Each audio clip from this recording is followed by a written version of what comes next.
Aya de la Torre y la búsqueda del poder es el último libro de Íñigo García Bryce, catedrático en New Mexico State University. En esta oportunidad nos habla de quien fue el jefe, el fundador del Partido Aprista Peruano en el año 30 y el fundador de la Alianza Popular Revolucionaria Americana en el año 24. Atravesamos el siglo XX en numerosas etapas.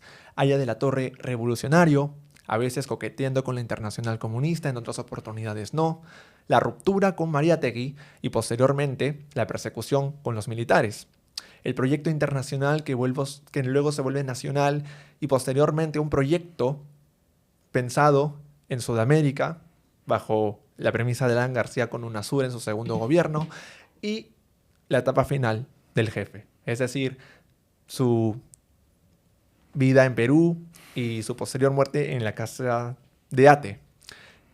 Es un libro muy profundo y al mismo tiempo revelador, porque nos evidencia la vida de Aya como líder, pero la vida de quien fue el joven Víctor Raúl, como estudiante, como catedrático y también como líder estudiantil en la década del 10 bajo la República Aristocrática. Antes que nada, Íñigo García es bachiller en Ciencias Sociales por la Universidad de Harvard, es magíster en Estudios Latinoamericanos por la Universidad de Stanford y finalmente doctor en Historia por esta misma casa de estudios. Sin más preámbulo y como último episodio del 2025, doy la bienvenida a Íñigo García Bryce. Íñigo, ¿cómo estás? Muy bien y muchísimas gracias por la invitación y por invitarme a concluir el año. El broche de oro. Con serpentina. Por supuesto, hay que celebrar al máximo. Íñigo, de todos los personajes del siglo XX y de todos los apristas ilustres que nos dejó este siglo, entre ellos Luis Alberto Sánchez, Javier Vallerriestra, ¿por qué hablar específicamente de Víctor Raúl?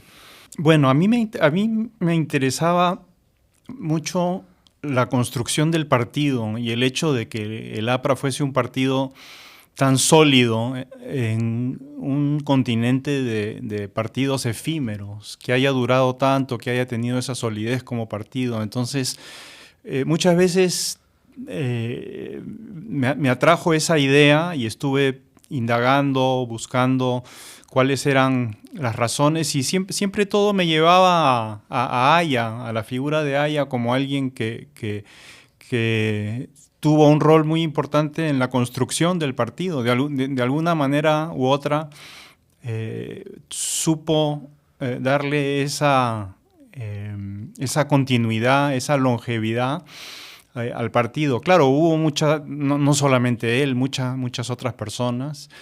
Y he tenido la oportunidad también de entrevistar a gente apristas no muy conocidos. E incluso el próximo año va a salir otro libro mío que son entrevistas con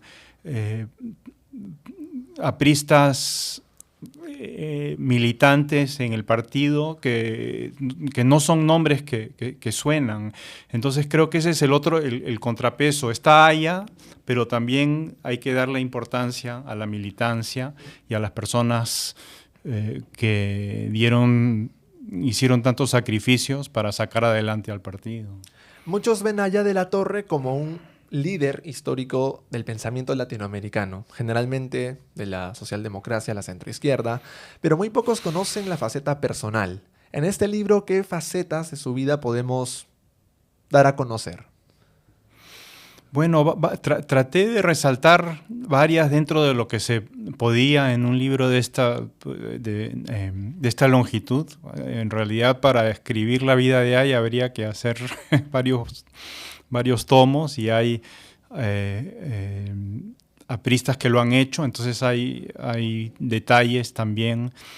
Por ejemplo, ahí está la biografía de Roy Soto Rivera, que me parece que son 3 tomos, donde se entra en mucho más detalle, pero a mí me parecía, y me enfoqué bastante en su juventud, porque me parecía que esos años formativos era importante analizarlos para poder entender cómo surge el aprismo. Y también porque él tuvo una trayectoria tan interesante de joven. en el Perú, luego viajando, estuvo en Argentina, luego de la reforma universitaria viaja a México y después está en Europa, y en todos estos sitios se nutre de distintas corrientes ideológicas que van contribuyendo a su pensamiento y que él va elaborando. Y me parece interesante toda esa trayectoria que tiene. Además de otras, ¿no? Como por ejemplo cuando estuvo en la embajada colombiana durante muchos años.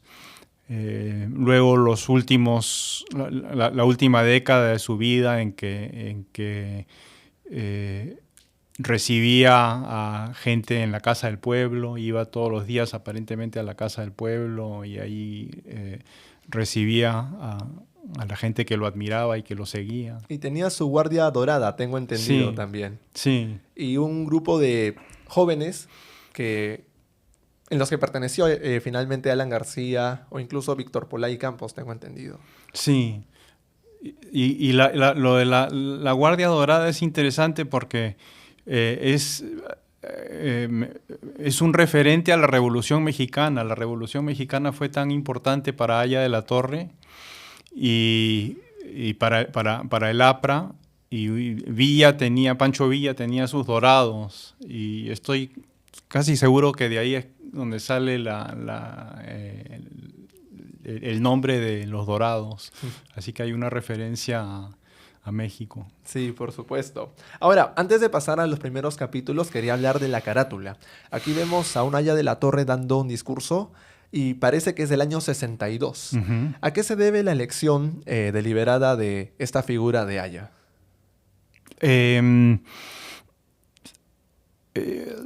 Me parecía que transmitía un poco ese poder que tenía como orador, ¿no? Y entonces, por eso me gustó la carátula. No sé si hay otros detalles, pero me parecía que captaba ese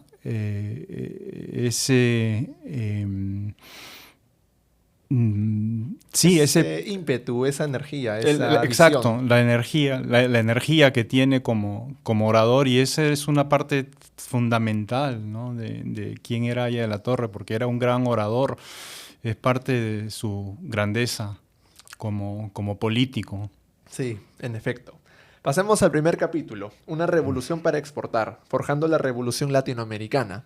Antes de que Haya de la Torre sea deportado, con Leguía, él ya había dirigido la Federación de Estudiantes del Perú. ¿Cuáles son los antecedentes de Víctor Raúl antes de ascender al mundo internacional, antes de irse a Europa, de estar en Ciudad de México? ¿Cómo era el perfil del joven Haya sanmarquino, sobre todo? Bueno, hay un punto interesante que noté es que como líder estudiantil, viniendo de provincias y viniendo a Lima, tiene también una visión muy crítica de Lima, ¿no? Y de las élites limeñas. Entonces tiene esa visión, ya desde entonces, ya desde joven, tiene una visión muy crítica de la élite peruana, que me parece que también se vuelve muy importante en la formación del APRA como ideología. Claro. Y tengo entendido también que su experiencia siendo joven provinciano Uh-huh. ha hecho que reciba las famosas miradas críticas muy despreciables Uh-huh. por parte de un grupo de jóvenes limeños. Y si a este contexto le agregamos el desfinanciamiento que tenían las universidades departamentales, como por ejemplo la Abad del Cusco o la Uh-huh. Nacional de Trujillo, Uh-huh. esto hizo que tuviera todavía una visión más negativa, ¿no? En torno a la capital y a la república aristocrática. Sí, exactamente lo que dices. Y, sí. Él dirigió, me parece que una huelga de obreros y de los sindicatos. ¿Cómo fue esta vida? Sí, y durante esa jornada fue uno de los momentos lo comenzó a hacer famoso por ese vínculo que comenzó a desarrollar con los obreros y esa simpatía que tenía con los obreros que estaban en huelga. Entonces, que la muestra también a través de su rol en las universidades populares, enseñando a obreros. Una crítica que hizo un estudiante cuyo apellido es Ugarteche es: Aya de la Torre se dedica a la política, pero no pasa el primer ciclo o el primer año.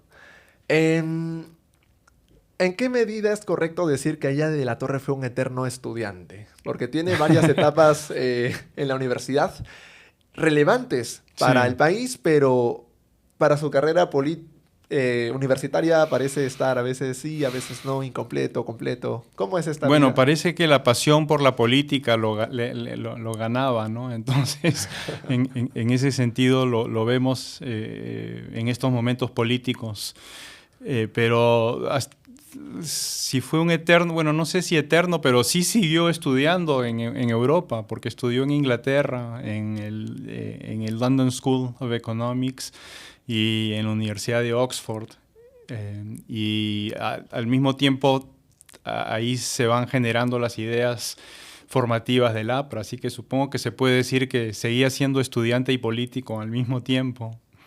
Cuando es expulsado del Perú por la dictadura de Augusto B. Leguía, él presencia y se adentra mucho en dos revoluciones en particular, la Revolución Mexicana y la Revolución Bolchevique.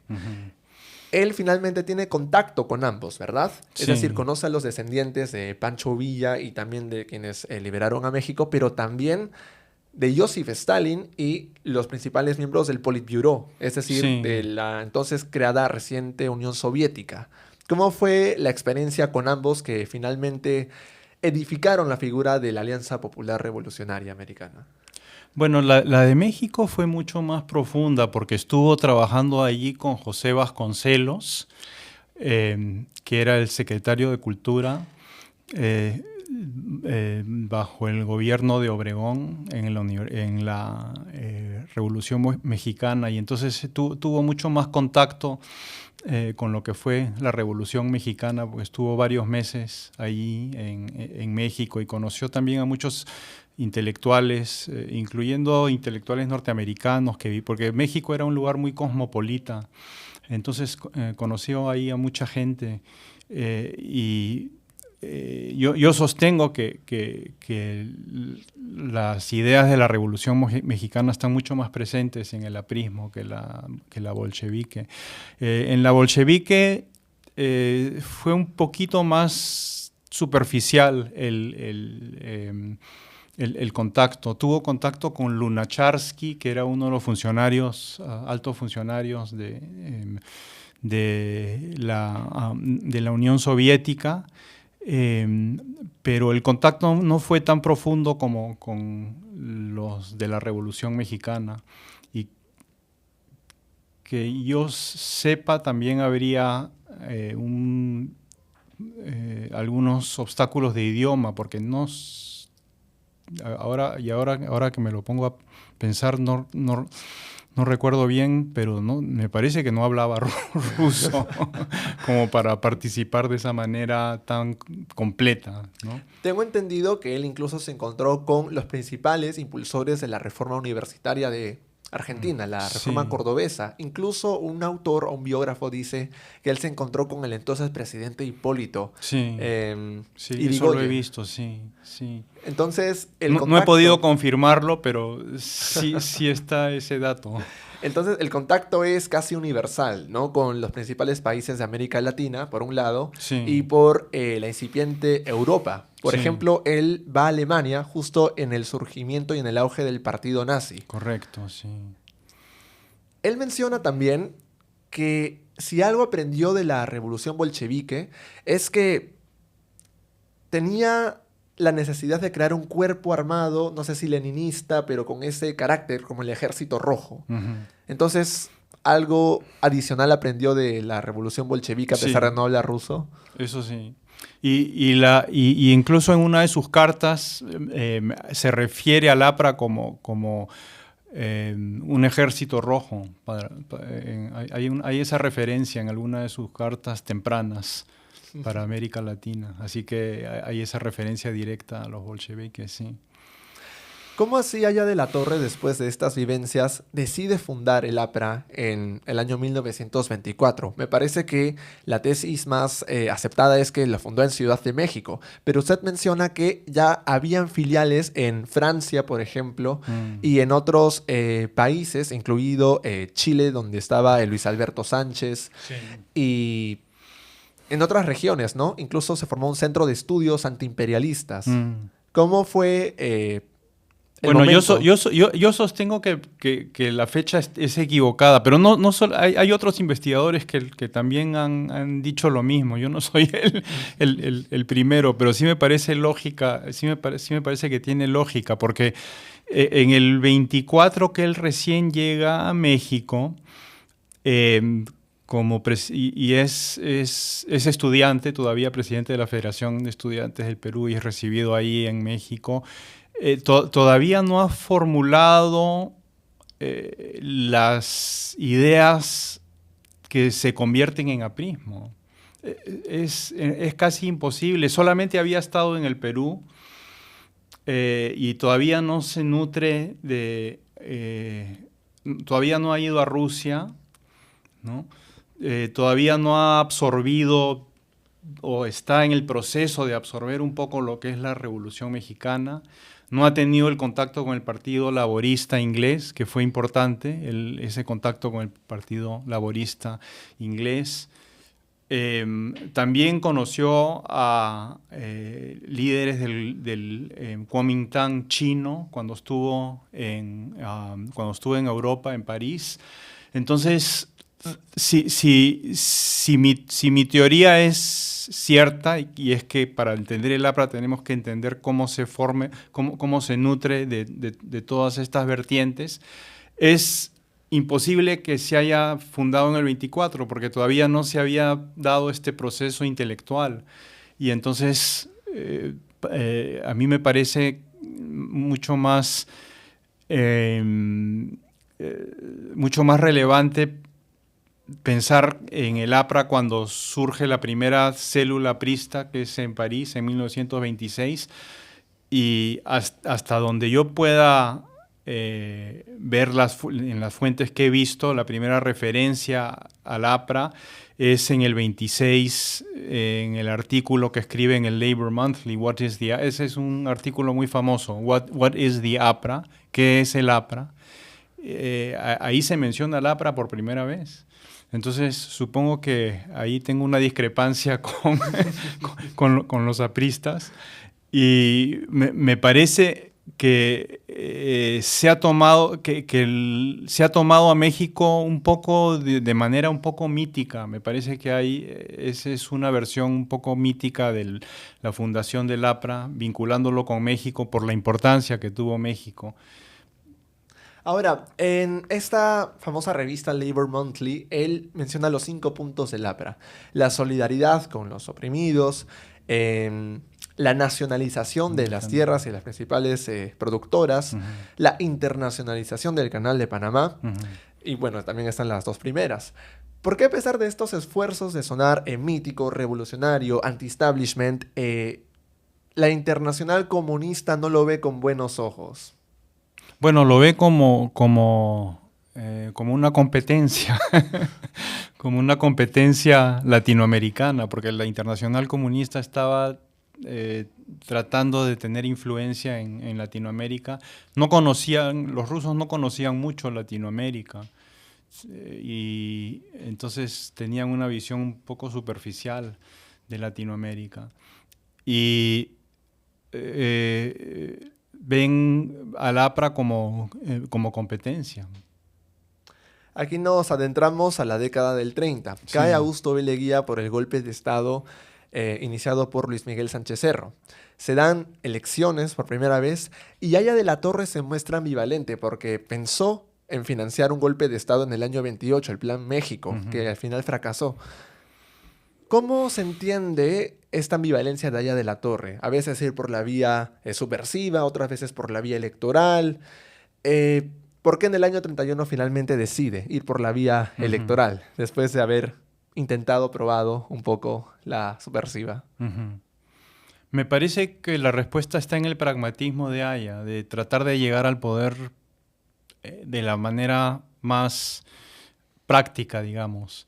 Y si es que iba a ser si es que era un momento revolucionario y se podía hacer una revolución, entonces que se haga una revolución. Pero si se abrían las puertas y la oportunidad de participar en una elección, entonces, bueno, hagámoslo a través de una elección. No estaba... la forma de llegar al poder no era una parte trascendental de lo que significaba el APRA. Para él era más importante que llegara al poder, pero no estaba amarrado, digamos, a un método específico. ¿Por qué a pesar de los intentos de Aya de la Torre por recorrer el Perú, sobre todo el sólido norte, termina con un 36% de los votos? Porque al final fue Sánchez Cerro el que obtuvo casi la mayoría absoluta. ¿A qué se debe este resultado tan desfavorable, se podría decir? Sí. Bueno, no sé qué tan... Claro, a fin de cuentas desfavorable, pero a mí me parece que simplemente Sánchez Cerro era mucho más conocido. Allá recién llegaba. También creo que tiene cierta lógica. A pesar de que sonaba su nombre y había habido, claro, eh, intentos ya por organizar el partido, él era una figura nueva que había estado fuera durante 8 años, ¿no? ¿Cuántos años? 7 años. Entonces, me parece que es como que, bueno, llega alguien nuevo y no es tan conocido. En cambio, Sánchez Cerro ya había hecho un golpe y era mucho más conocido. Además, tengo entendido que Aya de la Torre y su incipiente partido tuvo 27 escaños en la Asamblea Constituyente. Pero los apristas, o una facción de los apristas, no quedan convencidos con el resultado, declaran fraude y se van a las armas. Correcto. Y ahí, sí. Entonces, ¿cómo es que escaló el nivel de violencia a nivel nacional entre el 31 y el 33, que finalmente muere Sánchez Cerro por bala de un militante aprista? Bueno, sí, fue escalando de a pocos. Pero luego hubo un gran estallido en el 32 porque se organizó y ya venían con la idea de hacer una revolución y estalló esa revolución cuando se da la insurgencia en Trujillo, en el 7 de julio de 1932. Y entonces con ese estallido ya se agudiza mucho la violencia. El gobierno reprime muy duramente ese levantamiento que dura dura 4 o 5 días y ya se crea entonces este conflicto muy fuerte. Además envía la Marina, el Ejército, la aviación. Correcto. Y Hay bombardeo, es uno de los primeros bombardeos de la historia. Uno de los primeros bombardeos de poblaciones civiles de la historia. lo comparó con Guernica en ese entonces, Sí, ¿verdad? sí. Y también se habla de los fusilamientos en Chanchán. ¿Se sabe la cifra específica? Los fusilamientos. ¿Se sabe la cifra específica de los muertos? Bueno, allí también hay, me parece, un poco de mitología, digamos, que se han ido exagerando han ido creciendo las cifras, ¿no? Los apristas dicen 5.000 sí, y las cifras te dicen 1.000. Entonces, sí, no hay. y las fuentes, hasta donde recuerdo, de lo que está registrado, no son, en esos primeros momentos, no son más de 50 o 60, me parece, si mal no recuerdo. Pero yo escribí un artículo también sobre ese tema, de cómo va generándose ese mito, y uno de ellos tiene que ver con el número de de apristas que fueron, que mueren, que llega, se llega a decir 6.000, pero si uno ve las fuentes tempranas, no son 6.000, sino que ese número se va desarrollando, se va magnificando, lo cual no me parece que no quita la importancia de los hechos, ¿no? Ni tampoco le resta importancia a las muertes que sí sucedieron. Aya de la Torre tiene dos enemigos en este periodo: las Fuerzas Armadas, no solo por las elecciones del 31, pero también porque cuando llegaron a la ciudad de Trujillo se toparon con una cárcel. Correcto. Con bastantes de sus hombres degollados. Correcto. Y torturados de las formas más inhumanas. Y por parte del comercio, porque una aprista asesinó al director en los años 30, me parece. Sí. Entonces, ¿qué otros enemigos o qué otros frentes Aya de la Torre tiene que enfrentar en ese entonces? Bueno, esos son los principales. Creo que has mencionado los principales, ¿no? Los militares y las élites que se identifican representadas por el comercio, ¿no? En ese entonces, ambos enemigos querían responsabilizar a Aya de la Torre por todos estos movimientos subversivos. Sin embargo, usted señala que, a la defensa de Aya de la Torre, por supuesto, que él ya estaba en la penitenciaría, él ya estaba preso y estaba incomunicado, por ende jamás pudo haber comandado, ni siquiera siendo hermano, sí. El que fue el designado por los apristas como el encargado, ¿no?, de la libertad. Sí, su hermano Agustín Aya de la Torre fue cuando se da el levantamiento en Trujillo y los apristas toman la ciudad. Él es designado como la autoridad civil, pero Aya de la Torre estaba preso, lo habían apresado en mayo, me parece, de ese año, y entonces, como dices, estaba incomunicado. También, ¿no? Si uno aplica la lógica, es difícil ver cómo pudo haber organizado él la revolución. Además, cuando el gobierno lo cita y lo intenta acusar de comunista, él aprovecha la circunstancia y le habla del proyecto aprista, de cómo se diferenciaba con la revolución bolchevique, pero siguen sin creerle. Y más bien, para refutar a Aya de la Torre, los militares usan los famosos textos, las cartas que él le enviaba a sus compañeros de distintos países. Entonces, ¿se puede hablar de una Aya de la Torre no comunista? ¿Se puede hablar de una Aya de la Torre simpatizante con el comunismo para el año 31 al 33? ¿O ya se había alejado lo suficientemente de esta corriente? Ya se había alejado, sobre todo por su alejamiento de la internacional comunista. Entonces, él realmente está definiendo al APRA como algo distinto al comunismo. Y ha habido también esta ruptura con Mariátegui. Entonces, hay una serie de puntos de quiebre ahí que lo diferencian del comunismo. Y sí, pero sin embargo, lo que me parece interesante, y aquí creo que hay que matizar un poco las cosas, su pensamiento sí era marxista, tenía elementos marxistas su pensamiento, en el sentido de que el marxismo habla de distintas etapas que llevarán a una revolución, y que llevarán eventualmente a la sociedad comunista, y Aya afirma también esas ideas.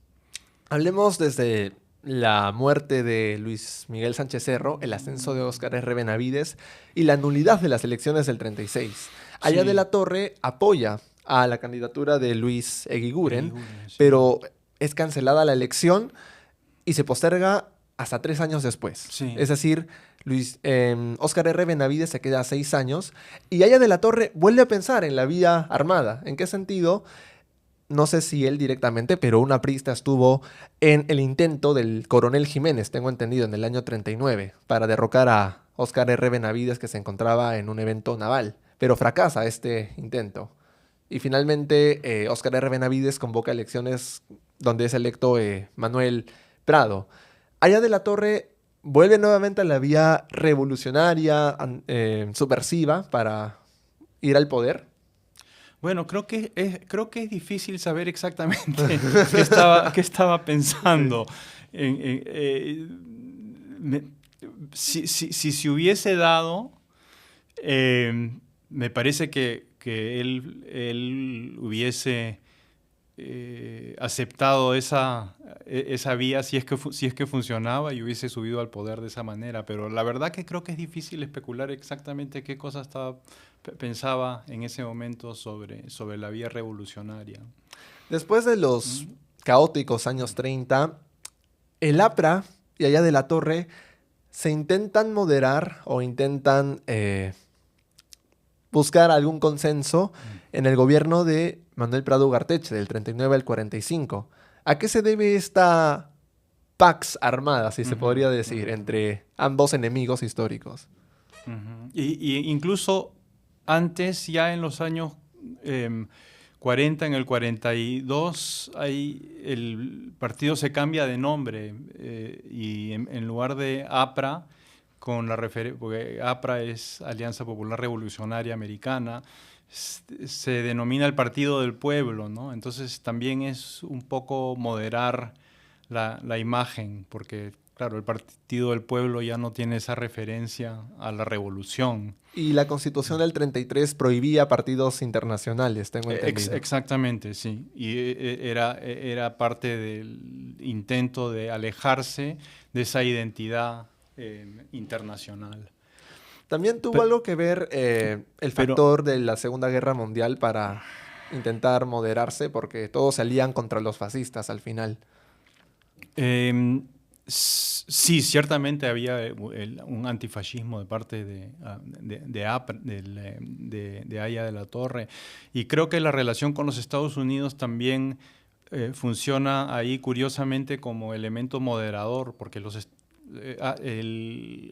Allá, que había sido anti-norteamericano y en que la plataforma del APRA decía era contra el imperialismo yanqui, va cambiando sus ideas y comienza ante el cambio en Estados Unidos con Roosevelt y con la política del buen gobierno. Ahí acepta esto como una posibilidad de poder trabajar con los Estados Unidos. Y publica un libro, La Defensa Continental, en que habla del interamericanismo sin imperio. Entonces, en ese sentido, también hay una moderación de las ideas del APRA. Finalmente, en el 45, Manuel Prado permite la participación aprista, pero no en las presidenciales. Correcto, sí. Entonces, ellos van en el famoso Frente Democrático Nacional, con José Luis Bustamante y Rivero. ¿Por qué de forma tan inmediata se rompe esta alianza? Ni bien ganan las elecciones abrumadoramente, hay tensas relaciones con los apristas desde el Congreso y con José Luis Bustamante y Rivero en la presidencia. Me parece que una vez que ya tenían el poder, querían establecer su identidad como apristas, ¿no? Y tratar de hacer sonar sus propias ideas y sus propias políticas. Tengo entendido que habían incluso colocado algunos ministros en Hacienda, Sí, habían aplicado algunas políticas, aumentar el salario mínimo, dar más poder a los sindicatos, pero eventualmente esto devino en una crisis económica. ¿Qué tan responsable es el partido aprista de esta crisis o debacle económica en el gobierno de José Luis Bustamante y Rivero? Porque ellos incluso faltaban a las sesiones del Congreso como para protestar contra el presidente. Sí, bueno, supongo que ahí es también un poco complicado echarle la culpa a un grupo sobre una situación económica, porque las situaciones económicas siempre son complejas. Es verdad. Ahora, muy bien, en el 48, a pesar de tener representación, el APRA, o al menos una facción del APRA, intenta dar otro golpe de Estado, pero esta vez desde la Marina. Desde la Marina, sí. Y en ese entonces, Manuel Odría ya era ministro de Gobierno y Policía, y lo reprimió. ¿Aya de la Torre tenía poder en el APRA o había una facción que nunca pudo controlar, como sería esta facción subversiva? Claro. Siempre, la visión más común es esa, que no tenía el control sobre todas las facciones, y me parece que eso se constata a lo largo de la historia, que había facciones que obraban por su cuenta, ¿sí? Llegamos al año 48. Manuel Odría, el entonces ministro, da un golpe de estado contra Bustamante y Rivero y se establece el famoso Ochenio. Usted menciona en esta etapa que aquellos clasemedieros, adinerados, se iban al extranjero al exilio, mientras que los compañeros del sentir popular, de los sindicatos, eran presos. ¿Cómo fue esta etapa de Aya de la Torre? Porque él estuvo en la Embajada de Colombia. Sí. Y en esos 4 o 5 años, me 5 corrige, años, sí. 5 años, solo se dedica a leer todavía más a diferentes intelectuales. ¿Cómo marcó esa etapa del Ochenio a Lapra y a Víctor Raúl? Bueno, claro, estuvieron separados de su líder, y como dices, hubo mucha gente que fue presa, ¿no? Entonces, durante el Ochenio hay los recuerdos de muchos apristas. Bueno, tú mencionabas que tienes también tú Mi querido abuelo, dicho sea de paso, Gunther Rosa Pérez Velarde fue uno de esos presos apristas durante el Sí. Ochenio.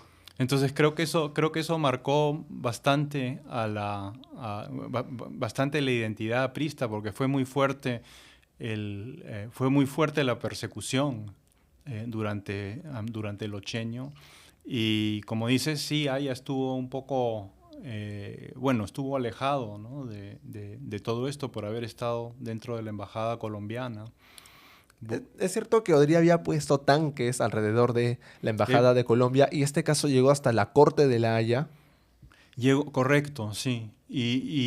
Fue porque se volvió, es un caso que aparentemente lo estudian los que estudian leyes en las escuelas de leyes, que es un caso paradigmático de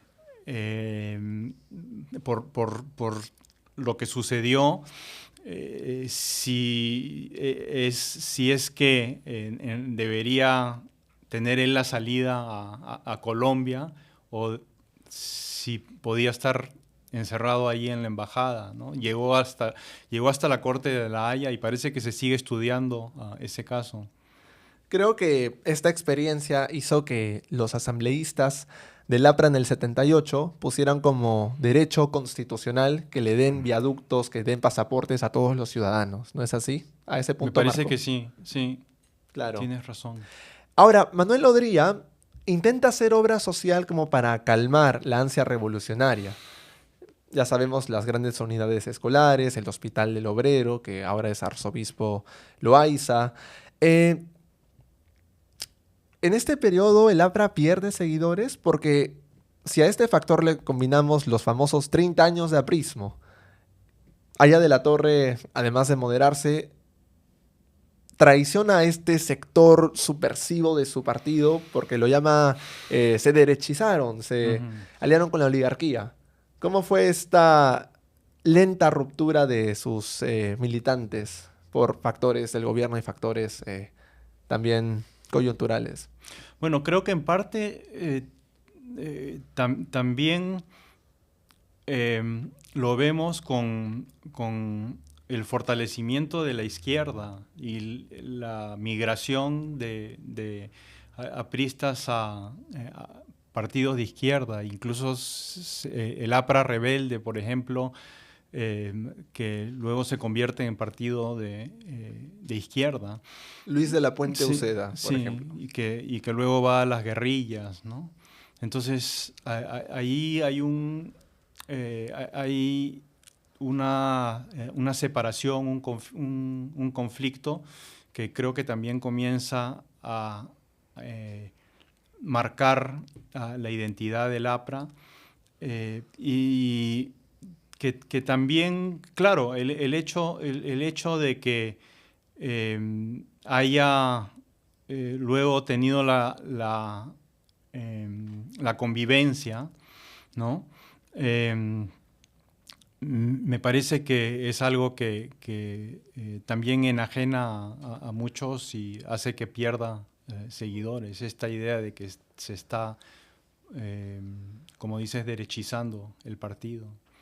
Además, en el año 56 tuvo mayor competencia el APRA, porque se había creado Acción Popular y de manera Correcto. incipiente Democracia Cristiana. Es decir, había una nueva clase media o nuevos actores que el APRA no pudo conquistar necesariamente. Sí, sí, correcto. Y también iba a mencionar yo a nivel, estás mencionando dentro del panorama político peruano, creo que es importante lo que dices, que comienza a tener competencia, comienzan a surgir otros partidos. Y también me parece que a nivel latinoamericano el impulso de la Revolución Cubana es importante, la popularidad que llega a tener la Revolución cubana.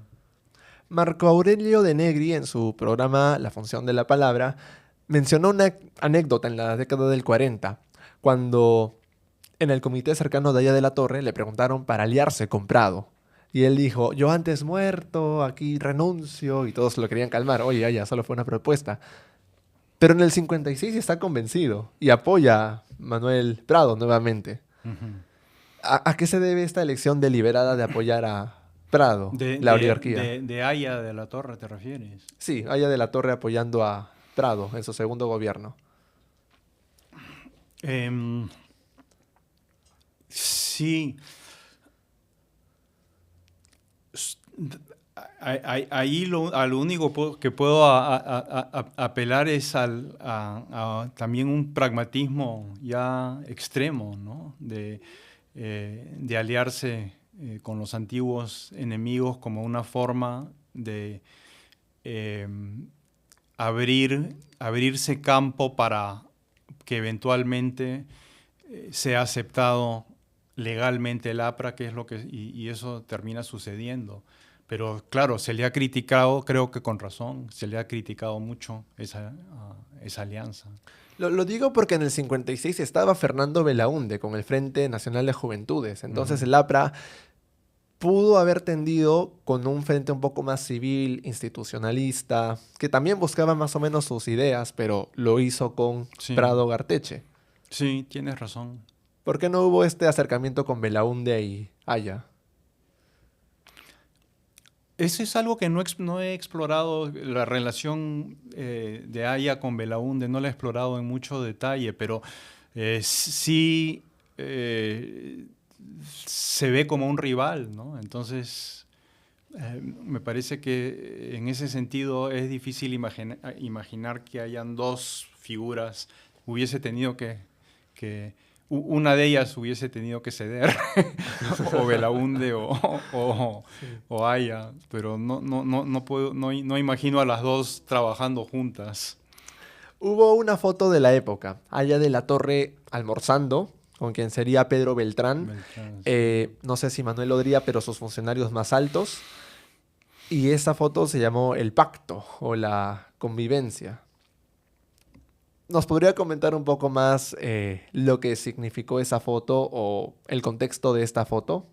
Bueno, creo que en parte demuestra la habilidad de Aya para formar estas relaciones personales, ¿no? Con quienes incluso eran sus enemigos y de desarrollar ese vínculo personal que tanto le va sirviendo para sacar adelante su partido. Conversar no es pactar. Eso creo que dijo Andrés Townsend, me parece. Creo que sí, creo que sí. Sí. Bueno, solo que lo llevaron al extremo con Prado. Sí, exacto. En el año 62, después de casi 30 años buscando el poder, Aya de la Torre puede postular como presidente. Él gana las elecciones, pero no logra este tercio que pedía la Constitución de 1933. Entonces el Congreso tenía que elegir al presidente. ¿Qué pasó con el APRA, con Haya de la Torre, para apoyar la candidatura de Manuel Odría? Porque tengo entendido que se seleccionaba entre los tres primeros y no querían apoyar a Belaúnde aún así. Ujú. Y Haya de la Torre había desistido, me parece incluso, porque tenía el veto de las Fuerzas Armadas. ¿Qué pasó en las elecciones de 1962? Sí, bueno, ahí es donde hay esa intervención de las Fuerzas Armadas y se repiten las elecciones y se vuelven a hacer las elecciones en el 63. Así es. Y en el 63, con un mayor poder en el Senado y en diputados, lejos de tender puentes, creo que el APRA y Haya de la Torre entran en esta coalición con la Unión Nacional Oderista. ¿Aquí ya se puede hablar de una derechización abierta del APRA o cómo se puede entender esta alianza con los militares? Ujú. Sí, yo creo que sí se puede hablar em, de un, eh, de una derechización del partido. ¿De qué forma el APRA fue obstruccionista con el primer gobierno de Fernando Belaúnde? Bueno, sí hubo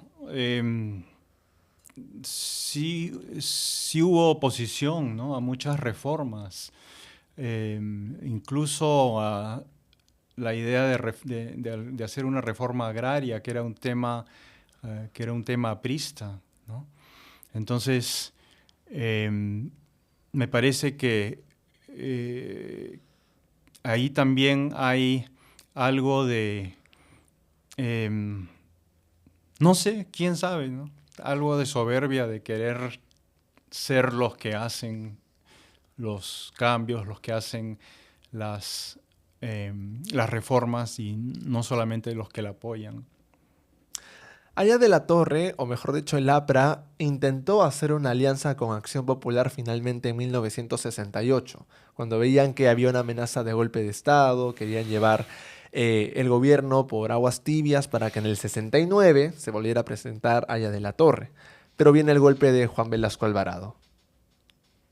¿Cómo fueron los últimos días o los últimos meses de democracia bajo el primer gobierno de Belaúnde? Con respecto al APRA, por supuesto. Em, bueno, ese es un periodo que no, la verdad que no lo he analizado con tanto detenimiento como para darte el detalle de los últimos días.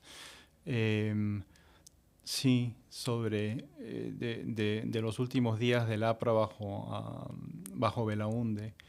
Em, pero ciertamente todo cambia en el 69 con el golpe de Velasco y comienzan a haber cambios dentro de...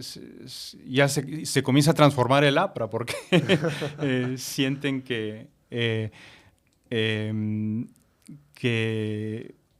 les han robado sus reformas, ¿no? Y curiosamente ahí es cuando Haya vuelve a publicar su libro clásico, El antiimperialismo y el APRA. Entonces hay esa sensación de competencia también con los militares. Ya para el año 69, después de 12 meses instalados el gobierno revolucionario de las Fuerzas Armadas, mencionas la última etapa de vida de Haya de la Torre. Él decide instalarse en Perú y quedarse en el Perú. Después de viajar por casi todo el mundo y estar en la clandestinidad además, ¿a qué se debe esta decisión de Haya de la Torre de instalarse en Villa Mercedes finalmente? Eh, bueno, a nivel... em, a nivel personal también es difícil saber exactamente cuál era su pensamiento, pero obviamente le atraía la idea de volver al Perú, ¿no? Luego de estar tantos años en Europa, porque está durante casi 15 años viviendo en Europa. Entonces, me parece que era también la posibilidad de estar aquí buscando alguna oportunidad de apertura nuevamente para poder llegar al poder. En esta etapa habías mencionado que Haya de la Torre empieza a aplaudir, a celebrar y a felicitar con numerosos artículos la socialdemocracia europea. Uno de ellos es, me parece, la apertura a la democracia después del periodo autoritario, por ejemplo, en Portugal, entre otros. Haya de la Torre se aleja de esta derechización de la década de los 60. No vuelve a sus orígenes, pero sí se posicionan en una centroizquierda, se podría decir. Sí, correcto. Correcto, y son varios artículos en que tiene mucha admiración por los países escandinavos específicamente, ¿no? Y la socialdemocracia que existe en esos países. Entonces, sí se puede hablar nuevamente de un viraje dentro del APRA durante esta época hacia un apoyo más fuerte a la socialdemocracia. Y eso también incluye, bueno, supongo que se puede decir hasta revolucionaria, en el sentido de que vuelve a publicar su libro El antiimperialismo y el APRA, que no se había publicado desde 1936. Entonces se había alejado un poco de los postulados de ese libro, donde se apoya mucho las ideas de la Revolución Mexicana, y esto vuelve, ¿no? Esto vuelve en los años 70, cuando hay supongo que se puede decir que Haya se está acomodando un poco a los virajes. El pragmatismo de Haya. Sí, para bien o para mal, ¿no? Para bien o para mal, de acomodarse a los virajes dentro de la política peruana. También mencionas que en este momento Haya de la Torre, ya instalado en el Perú, menciona a sus compañeros. El gobierno revolucionario está aplicando el plan de gobierno aprista del año 30. ¿En qué sentido? La reforma agraria, la nacionalización de específicas empresas. Entonces, ¿qué actividades desarrolla Haya de la Torre para cimentar al partido aprista peruano en la socialdemocracia? Además de salir en el Día de la Fraternidad y recibir a sus pupilos, ¿qué actividades hace Haya de la Torre desde el 68 hasta sus últimos días? Bueno, sobre todo creo que actividades en torno a sí mismo, como dando cátedra en la Casa del Pueblo, ¿no? Y recibiendo a todos los que quisieran conversar con él. Entonces, en ese sentido, afirmando esas ideas personalmente. Había dicho que había algo peculiar en el Partido Aprista Peruano. ¿En qué sentido? Sí, hubo culto a la personalidad de Víctor Raúl, pero al mismo tiempo hubo una estructura orgánica tan funcional que le permitió llegar a todas partes. Mencionó en los primeros capítulos que las famosas JAP habían nacido, las CHAP, los comités de distritos, vecinales de barriadas. Es decir, ¿cómo era la estructura del partido aprista ya para los últimos días de Haya? Muy bien consolidada, faltaba un frente tal vez que tenía que mejorar Haya de la Torre. ¿Cómo dejó la estructura orgánica del APRA en todo ese tiempo? Sí, bueno, justamente, y es lo que me ha llamado la atención del partido, es esa organización, incluso en comités de cuadras, ¿no? Donde estaban organizados regionalmente. Entonces, creo, anecdóticamente comento que un taxista una vez me dijo que en todo pueblo del Perú siempre hay un puesto policial y un local del partido aprista. Entonces, la idea de que hasta en los pueblos más chiquitos hay una presencia. Eso es algo que me ha llamado la atención al escribir el libro. Creo que fue uno de los temas que me atrajo a a escribir sobre Haya de la Torre y sobre el APRA como partido, que no era solamente hablar de un caudillo, sino también de hablar de un caudillo y un partido político estructurado, bien organizado. Hablemos del quinto capítulo, Promesas incumplidas, las mujeres del APRA. En su última etapa de vida menciona que Haya de la Torre recibió mucha compañía, apoyo o incluso financiamiento voluntario de militantes mujeres del APRA. Pero que históricamente, obviamente comprendiendo el entorno y el espacio y la cultura de la década de los 30 y de los 40, Haya de la Torre no estaba convencido de tener liderazgos femeninos, y esto hizo que Magda Portal, una distinguida militante aprista de los 30 y 40, se alejara de sus filas. ¿Cómo fue la relación de Víctor Raúl con las mujeres a través de los años? Sí, creo que es paradójica esa relación, porque por un lado es un partido que atrae mujeres por primera vez y donde hay una gran participación de mujeres, pero luego en momentos claves, como por ejemplo en el 48, donde hay un congreso en que se discute la posibilidad de que las mujeres tengan el voto dentro del APRA y Haya se opone a esto, ¿no? Entonces es curioso, es paradójico. Por otro lado, siempre recuerdo, he tenido la oportunidad de entrevistar a varias mujeres, la suerte de poder entrevistarlas, y recuerdo que había una militante aprista que tenía una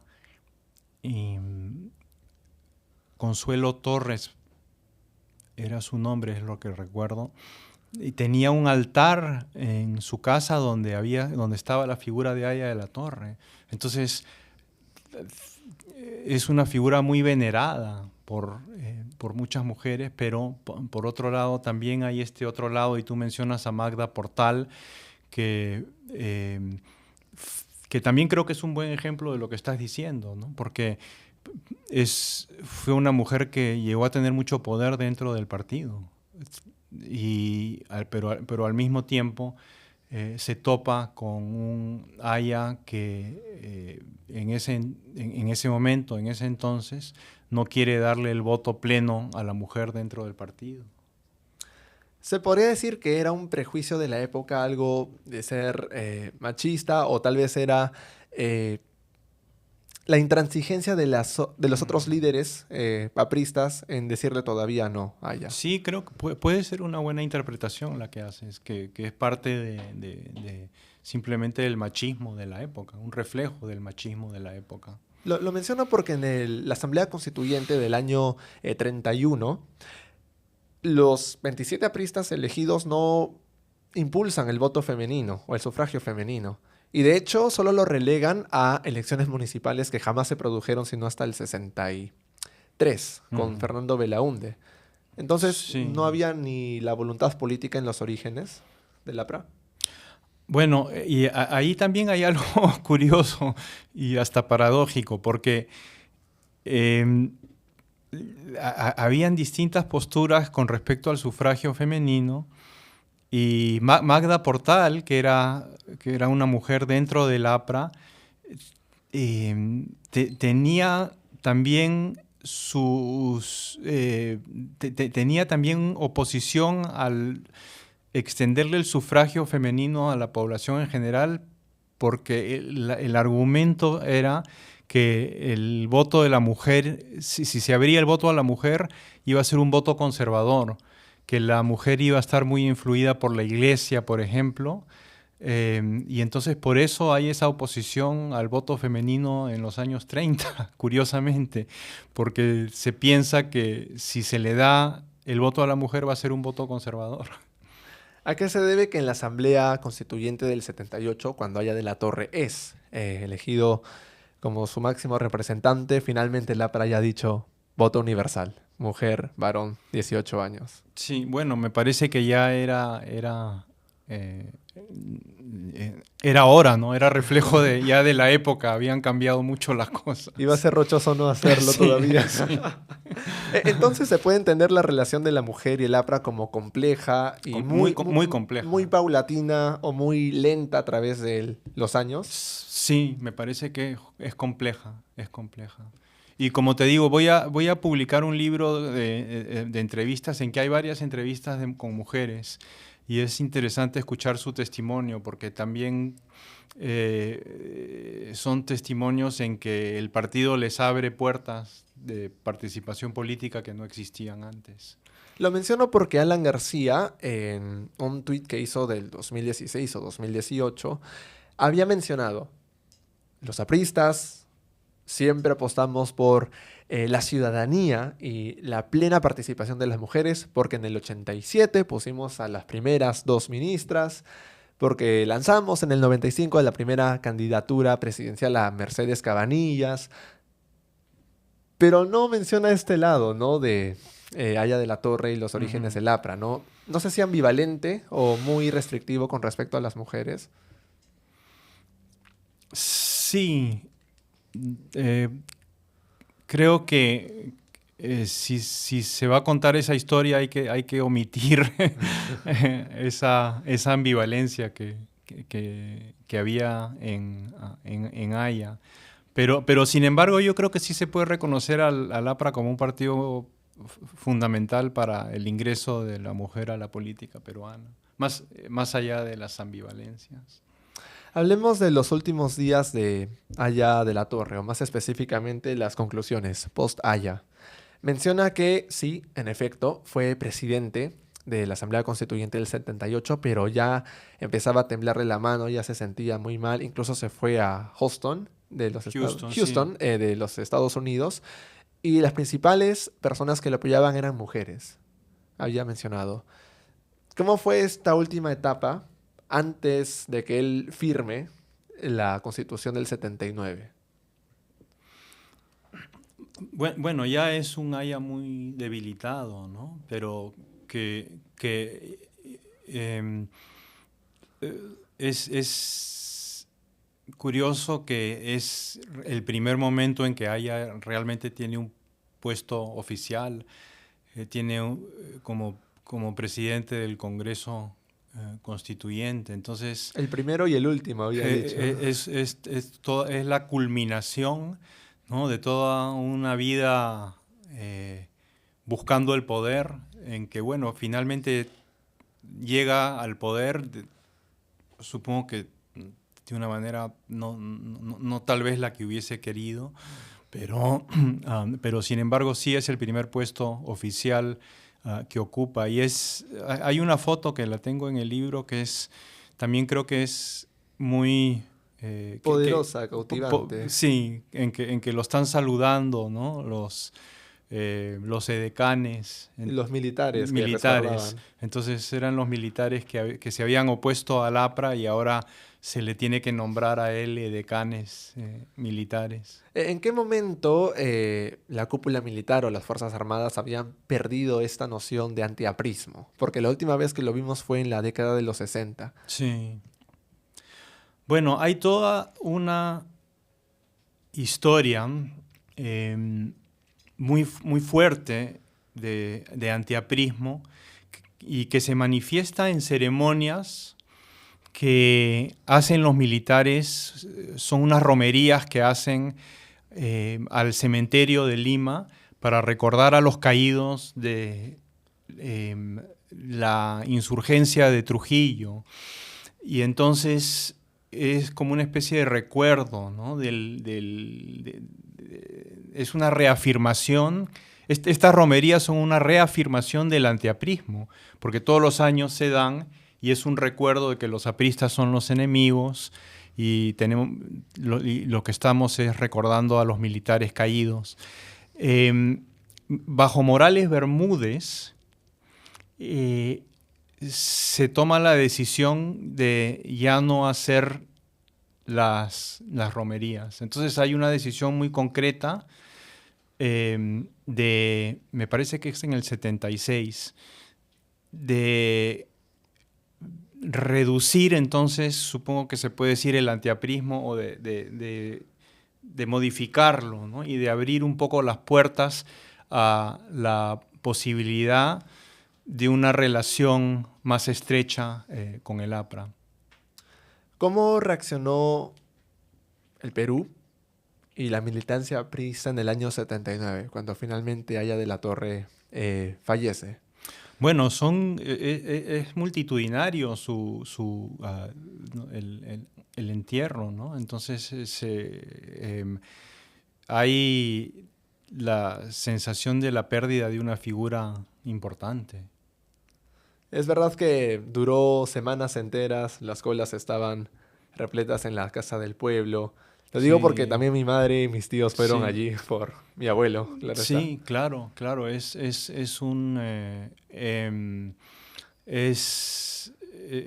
una pérdida de un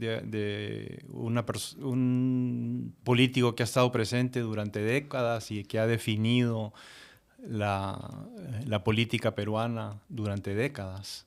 Se puede resumir entonces la vida de Haya de la Torre entre el revolucionario, el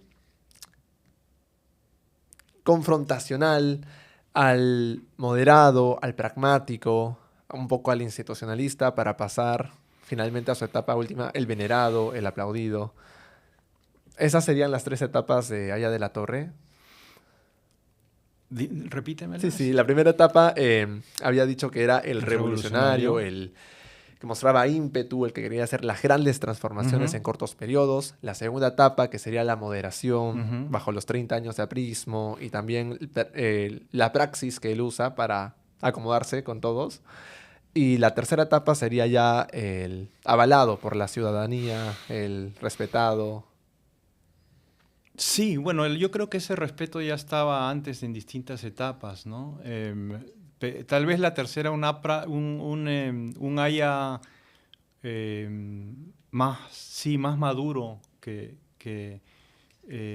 siempre imagino a este haya que todos los días va a la casa del pueblo y recibe a la gente que lo rodea, que lo admira y que mantiene esa presencia, esa relación personal que no pudo tener antes, porque antes estaba o escondido o exiliado, ¿no? Y entonces creo que el hecho de que estuviese presente como una especie de gran sabio, ¿no? La figura ya del sabio maduro que está presente y que es asequible para las personas que son miembros del partido. Una última pregunta. El título se llama Haya de la Torre y la búsqueda del poder. Haya de la Torre solo tuvo un puesto en su vida, pero alcanzó otro tipo de poder. ¿Qué poder sería este que construyó a través de esos años? Yo supongo que se puede decir que es un poder, que es el poder de la misma existencia del APRA como partido de ideología. Yo creo que eso se lo debemos en gran parte a Haya. Y Y es una lo diría... ideología y es una ideología que tuvo repercusión latinoamericana, que tuvo influencia en la formación de otros partidos. Incluso hay hay un artículo que habla de los partidos apristas latinoamericanos. Entonces, creo que hay una resonancia a nivel continental que me parece interesante. Entonces sí encontró el poder finalmente, Haya de la Torre. Sí, no. Supongo, supongo No lo que deja libre de interpretación. supongo que en ese sentido, sí, como dices, dejémoslo a la interpretación. ¿Sería el poder exacto que él quería? Tal vez no, pero sí, eh, sí encuentra el poder de alguna manera u otra, sí lo encuentra. Estimado Íñigo, muchas gracias por haber participado en el episodio número 28 y por haber formado parte del último episodio de 2025. No, te agradezco más bien a ti mucho la invitación y la oportunidad que no había tenido antes de conversar sobre el libro. Nos vemos el siguiente año con más episodios. Feliz año nuevo.